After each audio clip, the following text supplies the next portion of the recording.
মধ্যপ্রাচ্যের উত্তপ্ত পরিস্থিতির মাঝেই বিশ্ব রাজনীতিতে নতুন সমীকরণ। ডোনাল্ড ট্রাম্পের চীন সফরের ঠিক আগ মুহূর্তে তেহরানের পক্ষে সরাসরি অবস্থান নিল বেইজিং। চীনের পররাষ্ট্রমন্ত্রী ওয়াং ই স্পষ্ট জানিয়ে দিলেন, পারমাণবিক শক্তি অর্জনে ইরানের অধিকার রয়েছে।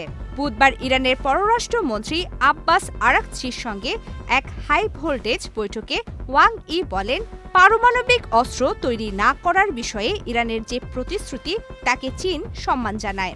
তবে বিদ্যুৎ উৎপাদন বা চিকিৎসার মতো শান্তিপূর্ণ কাজে পরমাণু শক্তি ব্যবহারের বৈধ অধিকার তেহরানের রয়েছে এবং চীন এতে পূর্ণ সমর্থন দিচ্ছে। এই বার্তা আসলে যুক্তরাষ্ট্র ও ইসরায়েলের জন্য একটি কঠোর হুঁশিয়ারি।